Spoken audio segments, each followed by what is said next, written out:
Dans cette activité 2B, nous nous concentrons sur le lieu précis de l'approvisionnement en dioxyde de carbone au niveau cellulaire.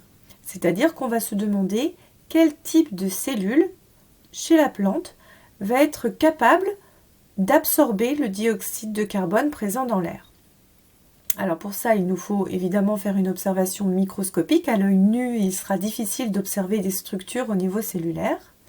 Et on va utiliser des feuilles, notamment des feuilles de tulipe. Donc là, la préparation microscopique était déjà faite. Il suffisait de faire la mise au point sur le petit morceau de feuille qui avait été placé entre lame et lamelle et de faire l'observation au plus fort grossissement.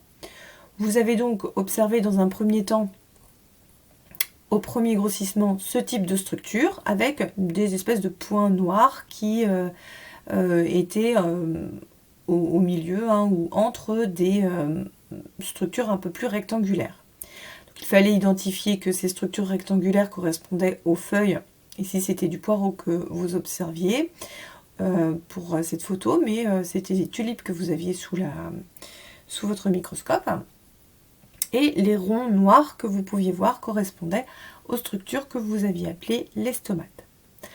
Alors, si on grossit un peu plus, cette fois on passe au grossissement bleu qui correspond à un grossissement x 400, vous pouviez observer de manière un peu plus précise ces points noirs qui correspondent en fait à deux cellules, l'une face à l'autre, et qui en gonflant ou au contraire en se dégonflant vont permettre de faire apparaître un trou au milieu.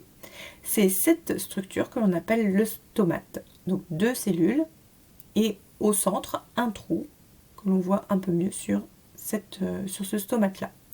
Et toutes les autres structures entre, qui ont ces formes un peu allongées rectangulaires, sont les cellules de la feuille. Alors, vous deviez réaliser un dessin d'observation dans ce cadre avec le titre et le grossissement. Les légendes devront être placées dans une marge sur la droite. Voici un exemple de dessin que vous pouviez observer. Donc le titre, dessin de feuilles observées au microscope, grossissement x 400. Ici, voilà les structures de cellules et de stomates que vous pouviez observer.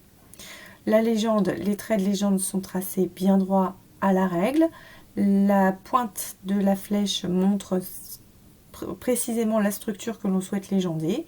Ici, je peux en légender deux éventuellement, mais je dois toujours tracer mes traits bien droits et finir au même endroit dans la marge.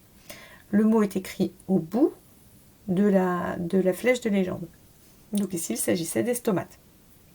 Pour pouvoir indiquer les cellules de la feuille, il s'agissait de placer les flèches à l'intérieur d'une ou deux cellules que vous pouviez identifier. Pour faire un petit rappel concernant les cellules que vous avez normalement déjà étudiées en 6e et revues également en 5e, je vous rappelle 3 mots de vocabulaire qu'il est important d'avoir en tête. C'est cette structure qui se trouve à l'intérieur de la cellule qui est ronde, qui va porter le nom de noyau. Deuxième structure, c'est-à-dire l'ensemble de l'intérieur de la cellule, tout le liquide qui est présent dans la cellule, qui s'appelle le cytoplasme. Et la ligne extérieure qui forme l'extérieur de la cellule, qui s'appelle la membrane. Donc ces 3 mots de légende que vous connaissez normalement depuis la 6e doivent être acquis également. Ils n'étaient pas demandés sur ce schéma, mais vous pouviez les rajouter.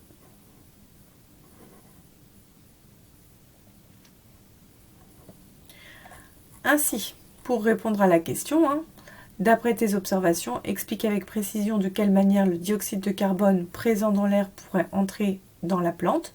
Eh bien, ça se situe au niveau des feuilles. Il y a des cellules particulières qui forment des trous. Ces structures s'appellent des stomates. Donc, le dioxyde de carbone peut rentrer à l'intérieur des feuilles grâce aux stomates.